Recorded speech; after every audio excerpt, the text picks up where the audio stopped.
Rubilux Paints. Best quality, best value for money. உங்கள் பேர் சொல்லும் paint Rubilux Paints. No compromise. உங்க சைடுலயும் எங்க சைடுலயும். It's a GT promise. GT Holidays, South India's #1 travel brand. இந்த கிறிஸ்துமஸை இன்னும் அழகாக்க Kanchipuram SM சில்க்ஸில் 60% வரை சிறப்பு தள்ளுபடி. அருகில் உள்ள ஷோரூமை இப்பவே. ஆதன் சினிமா நேயர்களுக்கு வணக்கம். விஜய் அவர்கள் சிபிஐ விசாரணைக்கு டெல்லி புறப்பட்டிருக்காரு.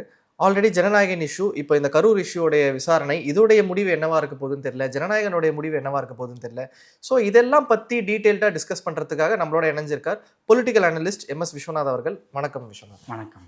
விஜய்க்கு திமுக அழுத்தங்கள் கொடுத்ததா, நெருக்கடிகள் கொடுத்ததா, சில விஷயங்கள் நம்ம அந்த கரூர் இன்சிடென்ட், அதுக்கு பெர்மிஷன் கொடுக்கறது, அந்த மாதிரி சில விஷயங்கள் பார்த்துட்டு இருந்தோம்.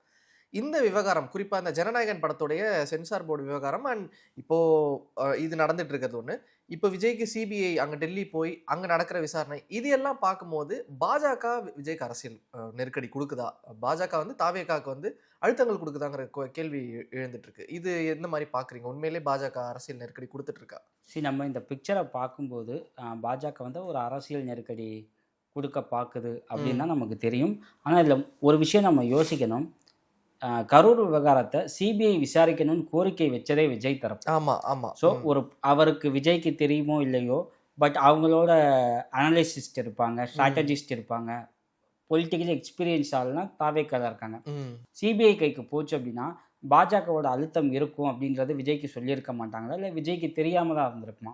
பட் அவர் ஒரு பிளான்ல இதை என்ன பண்ணியிருக்காரு, சிபிஐக்கு ரெக்வஸ்ட் பண்றாரு. கோர்ட்டும் வந்து சிபிஐக்கு மாத்திருக்காங்க. ஸோ இது கோர்ட்டோட நேரடி பார்வையில தான் இந்த வழக்கு வந்து விசாரணையில் இருக்கு. ஓகே. ஸோ இது ஆப்வியஸ்லி பாஜகவுக்கு போக தான் செய்யுது.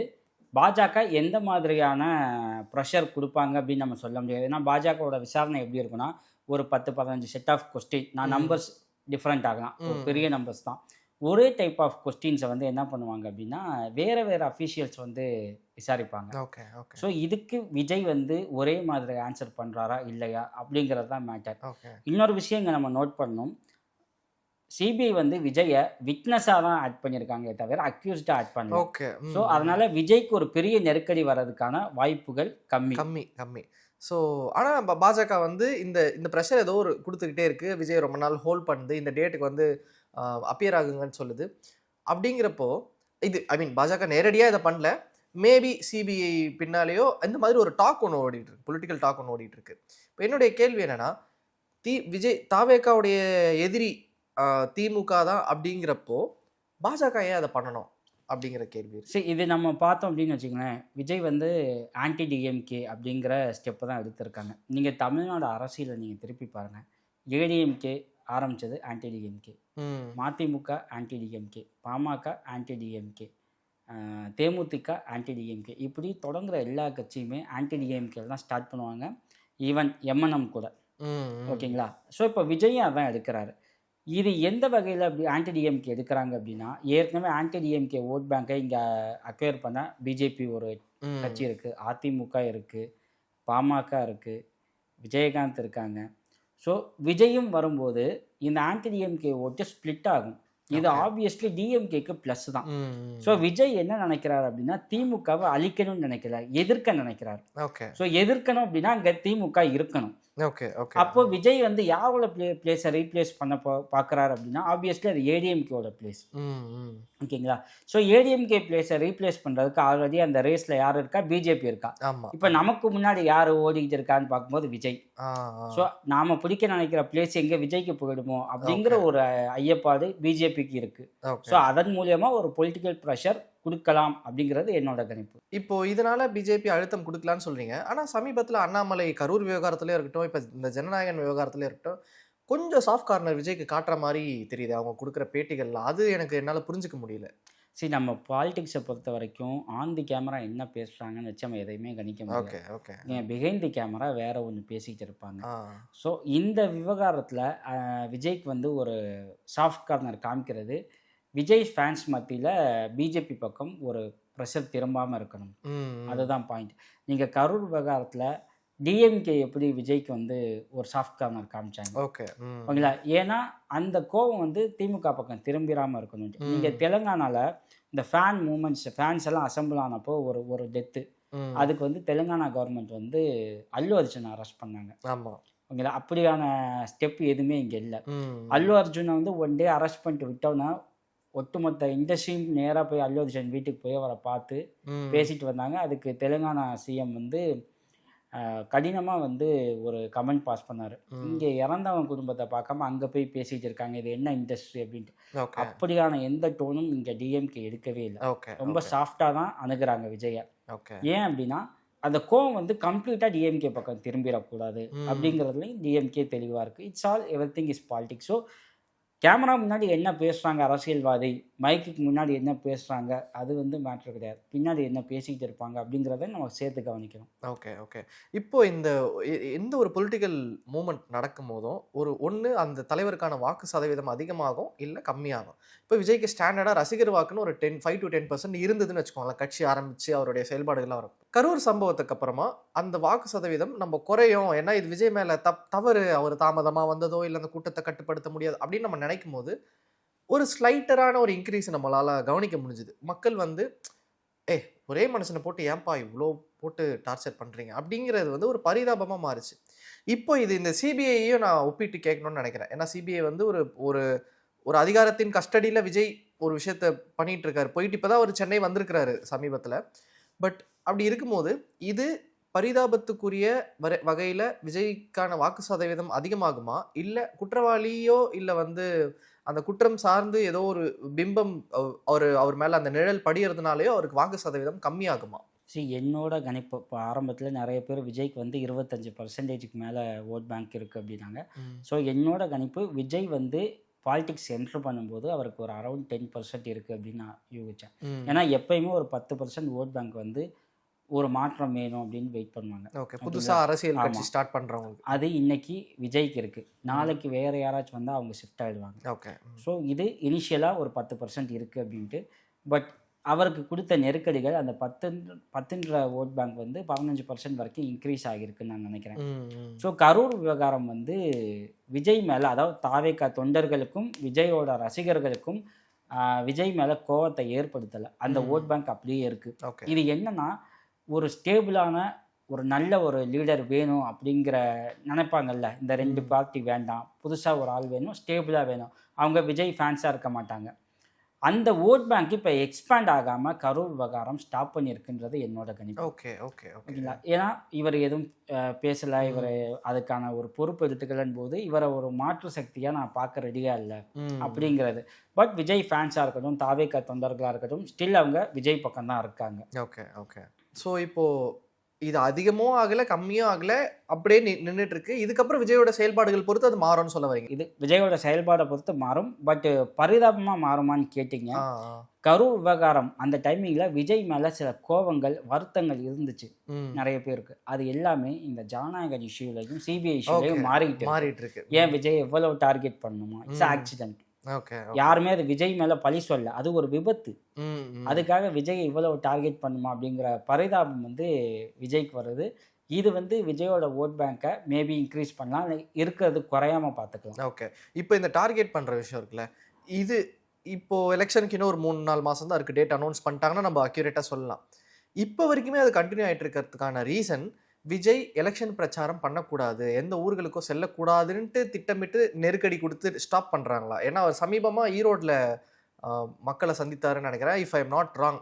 அதுக்கப்புறம் கூட வேறு எங்கேயாச்சும் சந்திச்சிருக்கலாம். அதோட நிற்குது. ஆனால் சேலம் போகிறாருன்றாங்க, கோயம்புத்தூர் போகிறாருன்றாங்க. பட் ஆனால் அதுக்கான செயல்பாடுகள் எதுவுமே நடக்கல. நம்மளால் அதை புரிஞ்சு கொள்ள முடியுது, ஏன்னா ஜனநாயகன் ரிலீஸுங்கிறதுனால. இப்போ அதுவுமே இல்லை. சரி, அதுவுமே இல்லை, பிரச்சார வேலையை தொடங்குவாருன்னு பார்த்தா சிபிஐ விசாரணை. அதுக்கப்புறம் இப்போ ஜனநாயகன் ஹியரிங் 21ஆம் தேதி. அப்போது விஜயை இந்த டென்ஷனுக்குள்ளேயே வச்சுருக்கணும், அவரை பொலிட்டிக்கலாக இயக்க விடாதீங்கிறதுனால தான் இந்த நெருக்கடியா? அரசியல் வந்து ஒரு பொலிட்டிக்கல் கேம். நான் வந்து ஃப்ரீயாக உள்ளே வருவேன், நான் பாட்டு எலெக்ஷன் நினைப்பேன், ஜெயிச்சிட்டு போயிடுவேன், யாராலையுமே பண்ண முடியாது. இல்லை, இந்த பொலிட்டிக்கல் கேமை ஃபேஸ் பண்ண முடியுன்ற கான்ஃபிடென்ஸ் விஜய்க்கு இருக்கவும் தான் உள்ளே வந்திருக்காரு. ஸோ அவர் இதை பார்த்துக்குவார். நம்ம வந்து ரொம்ப ஒரி பண்ண தேவையில்லைன்னா he has that capacity to handle. இதெல்லாம் தெரிஞ்சு உள்ள வரவருக்கு இதை எப்படி டீல் பண்ணணும்னு தெரியும். பட் நீங்கள் சொன்ன மாதிரி அவரை வெளியில் போக விடாமல் முடக்கிற ப்ரெஷர் நடக்க வாய்ப்பு அதிகம் இருக்குது. அதை விஜய் எப்படி ஹேண்டில் பண்ணுறாரு, அவரோட ஃபேன்ஸும் தொண்டர்களும் எவ்வளோ சப்போர்ட் பண்ணுறாங்க, இதை பொறுத்து விஜயோட வெற்றி வாய்ப்பு அமையும். ஓகே. இப்போ விஜயோடைய வெற்றி வாய்ப்பு இதை பொறுத்து அமையுங்கிறத தாண்டி கூட்டணியும் ஒரு பெரிய முக்கியமான விஷயமா பார்க்கப்படுது. நிறைய பேர் என்ன சொல்றாங்கன்னா, ஏடிஎம்கே கூட விஜய் தலைமையில் கூட்டணி வந்துச்சுன்னா பெரிய பிரகாசமான வெற்றி வாய்ப்பு, ஆட்சி அமைக்கிற அளவுக்கு வெற்றி வாய்ப்புன்னு சொல்றாங்க. பட் அது எல்லாமே நம்ம தொடர்ந்து கவனிச்சு பார்க்கணும், என்ன அடிப்படையில் அது எல்லாம் நடக்குதுங்கிறது. பட் அதை தாண்டி விஜயோடைய ஓட் பர்சன்டேஜ் தனித்து நின்னா 1% கூட்டணியோ இந்த கட்சிகளோட கூட்டணி சேர்ந்தா இந்த சதவீதமாகவும் நிறைய தேரிஸ் ஓடிட்டு இருக்கு. இந்த கேம் இருக்குல்ல, இப்போ நம்ம பார்த்துட்டு இருக்கிற இந்த சிபிஐ, கரூர், ஜனநாயகன், இந்த கேம் கூட்டணியை எப்படி ஷேப் பண்ணணும்னு நினைக்கிறீங்க? சரி, நம்ம மற்ற ஸ்டேட் மாதிரி இப்போ நீங்கள் ஆந்திரா எடுத்தீங்க அப்படின்னா சந்திரபாபு நாயுடு, பவன் கல்யாண், பிஜேபி எல்லாம் ஒரு கூட்டணி அமைச்சாங்க. பவன் கல்யாண் வந்து டெப்யூட்டி சிஎம் ஆனாங்க. ஸோ அப்படியான ஆசை வார்த்தைகள் விஜய்க்கு காட்டப்படலாம். பட் அந்த சினாரியோவை அப்படியே நீங்கள் எப்பயுமே தமிழ்நாட்டுக்கு பொருத்தி பார்க்க முடியாது. Still Edappadi is out of the box தான். பிஜேபியால் ஃபுல்லாக எடப்பாடியை கண்ட்ரோல் பண்ண முடியல. அவர் வந்து அதிமுக இட் செல்ஃப் 140 தொகுதியில் நிற்கணும் அப்படிங்கிற பிளான் இருக்கும்போது விஜயை கொண்டு வந்தால் விஜய்க்கு எத்தனை கொடுப்பாங்க? 20-30னா விஜய் எப்படி ஒத்துக்குவார்? இன்னொருத்தர சிஎம் ஆக்குவா? விஜய் வந்து இந்த சிபிஐ ப்ரெஷரை ஃபேஸ் பண்ணிட்டு இருக்காரு, கட்சியை ஆரம்பித்தார். ஸோ விஜய் வந்து தனியாக நிற்பார், இல்லை அவர் தலைமையில் வேணால் ஒரு கூட்டணி இருக்கும். So Vijay is a CM candidate, majority அவர், அப்படி தான் இது போகுமே தவிர என்டிஏ கூட்டணிக்குள்ளே வர்றதுக்கான வாய்ப்புகள் கம்மி. ஒருவேளை அப்படி வந்துச்சு அப்படின்னா அந்த கூட்டணி வெற்றி பெறலாம். ஆனால் விஜய்க்கு வந்து பொலிட்டிக்கல் கேரியர் வந்து கேள்விக்குறியாக மாறும். ஸோ விஜய் அதுக்கு ஓகே சொல்ல மாட்டார். ஓகே. பாஜக சைட்லேயுமே எங்கள் கூட்டணிக்குள்ள வரல அப்படின்னாலுமே டிஎம்கேவோட ஓட் பேங்கை வீக்கஸ்ட் பண்ணுறதுக்கான வேலைகள் பாருங்க அப்படிங்கிற ஒரு ஐடியா சொல்லலாம். இல்லை அப்படின்னா பாஜக வந்து மறைமுகமாக, இப்போ நீங்கள் தமிழ்நாடு வரலாறு பார்த்தீங்க அப்படின்னா ஒரு கட்சியில் இருப்பாங்க, சீட்டு வாங்குவாங்க, போட்டி போடணும். ஆனால் ஒரு பெரிய கட்சிகள்கிட்டருந்து ஒரு மணி வாங்கிட்டு தேர்தல் வேலை பார்க்காம தெரிஞ்சே தோக்குற கேண்டிடேட்ஸும் பார்த்துருக்கோம். ஓகேங்களா? அந்த மாதிரியான ஒரு நிலைமைக்கு விஜயை தள்ளுறதுக்கான வேலைகளும் நடக்கலாம். ஆனால் விஜய் அதுக்கெல்லாம் வந்து மசிவார் அப்படின்னு நான் நம்பலை. ஓகே. நான் சமீபத்தில் ஒரு தாவேகா கூட்டத்துக்கு போயிருந்தேன், நம்ம அதுக்கு கவர் பண்ணுறதுக்காக. அப்போ நாஞ்சில் சம்பத் அவர்களை சந்திக்கிறேன். அப்போ அவர்கிட்ட இந்த கேள்வியை கேட்குறேன், சார் கூட்டணி சார்ந்து என்னென்ன முடிவுகள்லாம் சார் எடுக்கப்படுதுன்னு கேட்கும்போது ஒரு முக்கியமான விஷயம் உங்ககிட்ட நான் சொல்கிறேன், கேமராலேயே சொன்னார், ஆன் கேமராலே சொல்கிறார். முக்கியமான விஷயம் உங்ககிட்ட சொல்கிறேன், காங்கிரஸ் தாவேக்காவோட கூட்டணி வரதுக்கான பேச்சுவார்த்தைகள் ரொம்ப தீவிரமாக போயிட்டுருக்கு. அவங்க ரொம்ப பாசிட்டிவ் சைன்ஸோடு அதில் இருக்கிறாங்க. அவங்களுக்கு அதிக சீட்டுகள் வழங்கிறதுக்கும் நாங்கள் டிசைட் பண்ணியிருக்கோம். இன்கேஸ் அது நடந்ததுன்னா திமுகவில் இருக்கக்கூடிய பிற எல்லா கூட்டணி கட்சிகளுமே இந்த பக்கம் வர்றதுக்கான வாய்ப்புகள் இருக்குது. ஒரு சம எலெக்ஷனை பார்ப்பீங்க அப்படிங்கிறாரு. மற்ற கட்சிகள் விட்டுருவோம், வெறும் காங்கிரஸ் மட்டும் எடுத்துப்போம், வர்றதுக்கான வாய்ப்புகள் இருக்கா? இதை நம்ம ஃபுல்லாக பார்க்கணும் அப்படின்னா திமுகவோட பாலிசி மத்தியில் கூட்டாட்சி, மாநிலத்தில் சுயாட்சி. இது வந்து அவங்களோட கொள்கை. என்னோட தனிப்பட்ட விஷயம், இந்த மாநிலத்தில் சுயாட்சின்றதெல்லாம் ஒரு கொள்கையாக வச்சுக்க முடியாது. நிறைய பேர் கூட்டணியாக சேர்ந்து ஒரு எலெக்ஷனை ஃபேஸ் பண்ணுறாங்க அப்படின்னா அவங்க டிமாண்ட்ஸ் வைக்க தான் செய்வாங்க. இந்த 50 வருஷமாக அவங்க வைக்கிற டிமாண்டுக்கு செவிசாய்க்கிற அளவுக்கு 2 கட்சிகள், அதிமுகவும் சரி திமுகவும் சரி, பலவீனமாக ஆகலை. ஸோ அதனால் அந்த டிமாண்ட் வந்து கை கூடலை. பட் இன்றைக்கும் அப்படியான ஒரு டிமாண்டை வைக்க காங்கிரஸ் உள்ளிட்ட எல்லா கட்சிகளுக்கும் உரிமை இருக்குது. ஆனால் களத்தில் அதுக்கான வேலை பார்த்துருக்காங்களா இல்லையா அப்படிங்கிறதையும் நம்ம பார்க்கணும். ஓகே. ஸோ அப்படி பார்க்கும்போது கண்டிப்பாக சாட்டிஸ்ஃபைடான நம்பர்ஸ் வந்து காங்கிரஸ் இல்லை. ஸோ டிஎம்கே அதை அக்செப்ட் பண்ணுறதுக்கான வாய்ப்புகள் இல்லை. பொலிட்டிக்கலாக நிறைய விஷயங்கள் பேசணும். ஜனநாயகன் படத்துக்கு வரலான்னு நினைக்கிறேன். என்ன தான் பிரச்சனை ஓடிக்கிட்டு இருக்கு? ஏன்னா இதை பற்றி நம்ம நிறைய ஜேர்னலிஸ்ட் கிட்டலாம் பேசிகிட்டு இருக்கோம். பட் இருந்தாலுமே நிறைய மக்களுக்கு வந்து இதுக்கான ஒரு க்ளூலெஸ்ஸான ஒரு விஷயமா தான் என்னதான்ப்பா பிரச்சனை உள்ள அப்படின்ட்டு. சென்சார் போர்டு வாசஸ் ஜனநாயகன்கிற மாதிரி வார் திரும்பிருச்சு கோர்ட்டில். படம் எவ்வளோ இன்ட்ரெஸ்டிங்காக இருக்குமோ இல்லையோ, அந்த கோர்ட்டில் நடக்கிற ஹியரிங்கை படிக்கும்போது நம்மளுக்கு அவ்வளோ இன்ட்ரெஸ்டிங்காக இருக்குது. இவங்க ஒன்று சொல்கிறாங்க, அவங்க ஒன்று சொல்கிறாங்க, என்ன தான் நடந்துட்டு இருக்கு உள்ள? சரி, ஜனநாயகன் சென்சாரை பொறுத்த வரைக்கும் நமக்கு கிளியர் பிக்சர் தெரியல. எல்லாம் எல்லாமே யூகத்தின் அடிப்படையில் தான் பேசிகிட்டு இருக்காங்க. ஸோ நம்மளும் அதையே பேச முடியாது. அங்கே சென்சார் போர்டு என்ன டிமாண்ட் வைக்கிறாங்க அப்படின்னு நமக்கு இன்னும் தெரியல. அவங்க சில ரீசன் சொல்கிறாங்க, அது எந்த அளவுக்கு உண்மைன்னு தெரியல. விஜய் சைடு அதுக்கு ஒத்துக்கிறாரா இல்லையான்னு தெரியல. ஓகே. அது விஜய் தரப்பு தான் முடிவு பண்ணணும். அதுக்கு ஓகே சொல்லிட்டு படத்தை ரிலீஸ் பண்ணலாமா, இல்லை இந்த சென்சேஷனில் இன்னும் ஹைப் பண்ணி பிப்ரவரி மார்ச் வரை கொண்டு போய் தனக்கான ஹைப்பை இன்க்ரீஸ் பண்ணிக்கலாமா அப்படிங்கிறது ஜனநாயகன் படக்குழுவோட திட்டமா அப்படிங்கிறது நமக்கு போக போக தான் தெரியும். ஓகே. நிறைய பேர் என்ன சொல்கிறாங்கன்னா, இன்கேஸ் பிப்ரவரியில் வந்து எலெக்ஷன் கமிஷனோட இது வந்து உத்தரவு வந்துருச்சுன்னா, தேர்தலுக்கான வழிகாட்டு நெறிமுறைகள் வந்துருச்சுன்னா, ஒரு அரசியல் வசனம் உள்ள ஒரு திரைப்படம் வெளியாகவே கூடாதுங்கிற நெருக்கடிகளும் உண்டாகும். ஒருவேளை வெளியாகணும்னா ஃபுல்லாக நீக்கிட்டு வெளியிடுங்க அப்படிங்கிற மாதிரி ஒரு விஷயம் சொல்லியிருந்தாங்க. அதனால ஏதாவது பிரச்சனைகள் ஏதாவது பார்க்குறீங்களா? சரி, அது விஜய் முடிவு பண்ண எலெக்ஷன் அறிவிச்சிட்டாங்க, இதெல்லாம் ஸ்டாப் பண்ணியாச்சு அப்படின்னா ஆப்வியஸ்லி ஒன்றுமே பண்ண முடியாது. Out of the box. Vijay கண்ட்ரோலும் கிடையாது. ஸோ அதுக்கு முன்னாடியே படத்தை ரிலீஸ் பண்ணிடுறது விஜய்க்கு பெட்டர். ஆனால் அதை விஜய் என்ன முடிவெடுக்கிறாருன்னு பார்க்கணும். இப்போ இன்னொரு எக்ஸாம்பிள் சொல்கிறேன், பராசக்தி. அவங்களுக்கும் சில இஷ்யூஸ் சொன்னாங்க. ஆமாம், அவங்கள அப்பேற்பட்ட இந்தி இப்போ இதுவே ரிலீஸ் ஆயிடுச்சு, ஜனநாயகனே ரிலீஸ் ஆகுது. சென்சார் சொன்ன விஷயங்களுக்கு அந்த படக்குள்ள ஓகே சொல்லிட்டாங்க. எங்கெங்க கட் பண்ணுமோ கட் பண்ணி படத்தை ரிலீஸ் பண்ணிட்டாங்க. ஆடியன்ஸ் வந்து அங்கே இருக்க filling the blanks audience fill பண்ண ஆரம்பிச்சிட்டான். ஓகேங்களா? இதுக்கு இன்னொரு எக்ஸாம்பிள் சொல்கிறேன். எங்கள் வீட்டு பிள்ளைன்னு ஒரு படம். ஓகேங்களா? எம்ஜிஆர் படம். ஏன்னா எம்ஜிஆர் தான் விஜய் ஃபாலோ பண்ணுறாரு. ஸோ இதே எக்ஸாம்பிளாக சொல்கிறேன். அதில் நான் ஆணையிட்டால் அது நடந்து விட்டால்னு ஒரு பாட்டு. நீங்கள் ஃபஸ்ட்டு லைன் பாருங்கள். நான் ஆணையிட்டால் அப்படின்னு ஒரு ஸ்பேஸ் விடுவார். ஆடியன்ஸ் வந்து நீ ஆணையிடு தலைவான்னு கத்துவாங்க. அது நடந்து விட்டால் அப்படின்னு இன்னொரு ஸ்பேஸ் விடுவார். நடத்தி காட்டுறோன்னு ஆடியன்ஸ், அதாவது ரசிகர்கள்.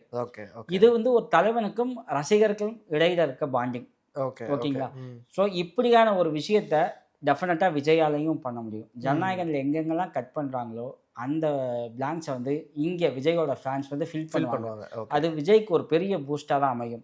ஸோ இதை வந்து தாராளமாக விஜய் ஃபாலோ பண்ணலாம், படத்தை ரிலீஸ் பண்ணலாம். அவருக்கு எக்கனாமிக்கும் பிரச்சனை வராது, ஒரு பொலிட்டிக்கல் மூமெண்ட்டாகவும் மாறும்.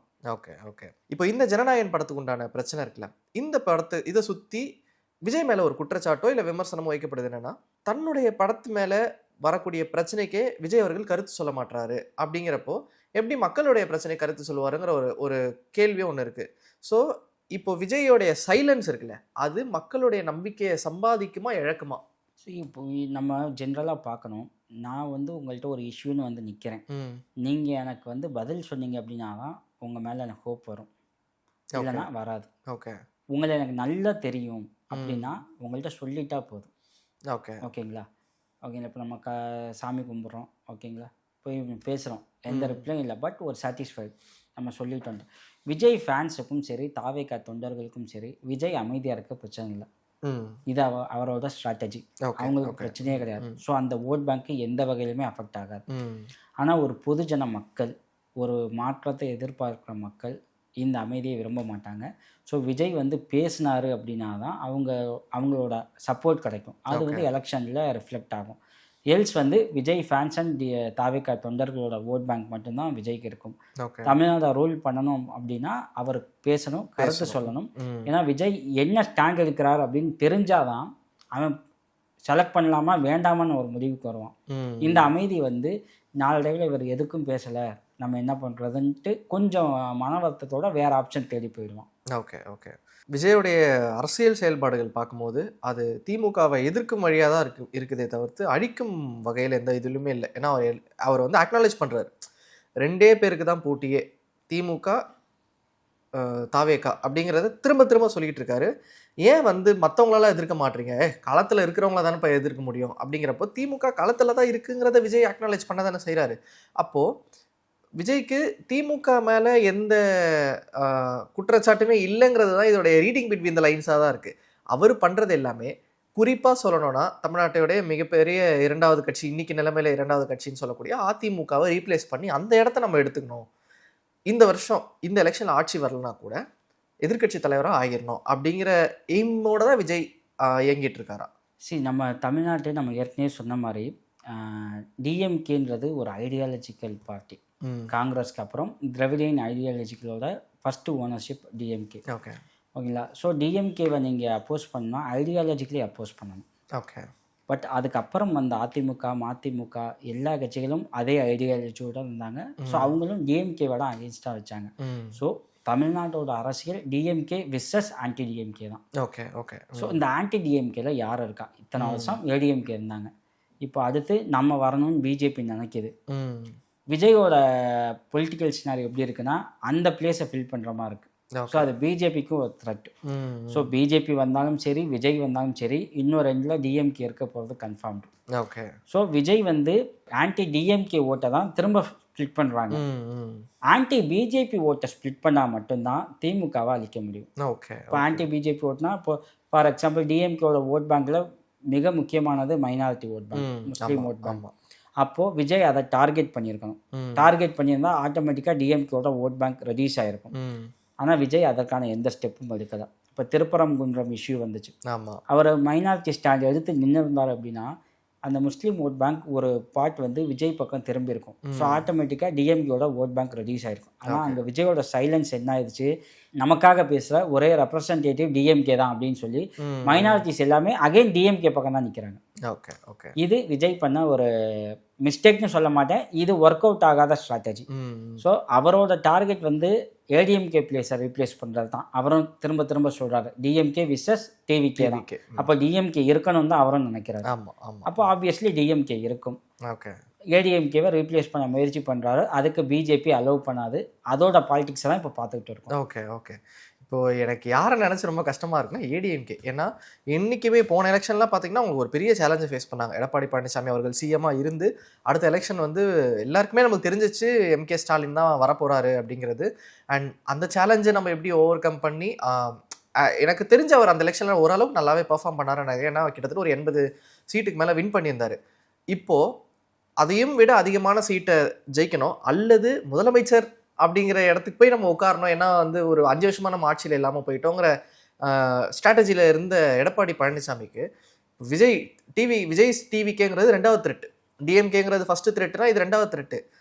ஏன்னா இதை சமாளிச்சுட்டு வர்றதுக்கே எனக்கு இப்போது படாத பாடுபட வேண்டியதாக இருக்குது. இதுக்கு மத்தியில் கட்சி 2ஆக பிளவுபட்டு இரட்டை தலைமை போய் அதில் ஒரு பிரச்சனையாகி அது கோர்ட்டு கேஸ்னு இறங்கி இப்போ யாரா இது புதுசாக விஜய் அப்படிங்கிறது வந்து எடப்பாடி பழனிசாமியோட பாயிண்ட் ஆஃப் வியூலேருந்து பார்த்தா ஒரு பெரிய பேர்டனாக இருக்குது. அவர் எப்படி ஃபேஸ் பண்ண போகிறாரு இந்த விஷயத்தை? சரி, நான் ஏடிஎம்கேயும் சரி எடப்பாடி பழனிசாமியும் சரி நான் அண்டர் எஸ்டிமேட் பண்ணவே மாட்டேன். ஓகே. நான் ஒரு அரசியல் சாணக்கியர் தான். ஓகே. நீங்கள் சசிகலா தான் அவரை கை காட்டினாங்க, டிடிவி ஃபாலோ பண்ணார், ஓபிஎஸ் வந்து இடம் கொடுத்தார், 3 பேரையுமே ஓரம் கட்டிட்டார். ஓகே. இல்லை, அவருக்கு கட்சிக்குள்ளே பிரச்சனை இருக்குது, அதை அவர் சரி பண்ணுறதுல டைம் ஆகுது இல்லைங்களா. ஸோ இந்த பிரச்சனையை அவர் ஃபேஸ் பண்ணிருக்காரு. சைட் பை சைடு பிஜேபியோட ப்ரெஷர் அதையும் ஃபேஸ் பண்ணிருக்காரு. ஸோ அவரோட ஓட் பேங்க், அந்த கட்சியோட ஓட் பேங்க் இப்போ ரெடியூஸ் ஆகியிருக்கு, நம்ம மறுக்கலை. அது போனால் அதுவும் லாஸ்ட் டைம் வந்து எம்பி எலெக்ஷன். ஓகே. ஸோ இப்போ எம்எல்ஏ எலெக்ஷன் நடக்க போகுது. ஸோ இந்த இடத்துல அதே ஓட் பேங்க் தான் வரும் அப்படின்னு நம்ம சொல்ல முடியாது. பட் எடப்பாடியை அண்டர் எஸ்டிமேட் பண்ண முடியாது. அவருக்கு சாதகம் அரசியல் களம் சரியாக அமையும் பட்சத்தில் பிஜேபியை லெஃப்ட் ஹேண்டில் டீல் பண்ணுவார். Okay okay. டிவிகேவை எப்படி சமாளிக்கணுன்ற தாட்டும் அவருக்கு இருக்குது. ஓகே. பட் சூழல் அவருக்கு ஃபேவராக இல்லை அப்படிங்கிறது தான் பிரச்சனை. ஓகே. அதனால் எடப்பாடியும் சரி ஏடிஎம்கேயும் சரி நான் அண்டர் எஸ்டிமேட் பண்ணல. ஸ்டில் தமிழ்நாட்டில் பெரிய கட்சி, 2வது பெரிய கட்சி டிஎம்கேக்கு அகைன்ஸ்டாக இருக்கிற அப்படின்னா ஏடிஎம்கே தான். இங்கே தமிழ்நாட்டோட 50 வருஷ பாலிடிக்ஸ் எடுத்தீங்க அப்படின்னா பைப்போலார் பாலிடிக்ஸ், ஏடிஎம்கேவா டிஎம்கேவா இல்லை. இந்த பைப்போலார் இருக்க வரைக்கும் உங்களால் 3வது ஒரு கட்சி உள்ளேயே வர முடியாது. ஓகே. ஸோ 3வது ஒரு கட்சி வர்றதுக்கு முன்னாடி இந்த பைப்போலார் லேயரை உடைக்கணும் அப்படிங்கிறது தான் இங்கே பாலிடிக்ஸ். அந்த லேயரை உடைக்கிறதுக்கான வேலை தான் பிஜேபி உள்ளே வர்றது, டிவிகே உள்ளே வர்றது. லேயர் உடைபடுமா இல்லையான்றதை நம்ம எலெக்ஷனுக்கு அப்புறம் தான் வெயிட் பண்ணி தான் பார்க்கணும். ஸோ ரொம்ப இன்ட்ரெஸ்டிங்கான எலெக்ஷன் அஹெட்னு நினைக்கிறேன். அண்ட் விஜய் சுற்றி நடக்கக்கூடிய விஷயங்களுமே ரொம்ப சுவாரஸ்யமான விஷயங்களாக இருந்தது. பகிர்ந்தமைக்கு நன்றி. தொடர்ந்து பேசுவோம். நன்றிங்க.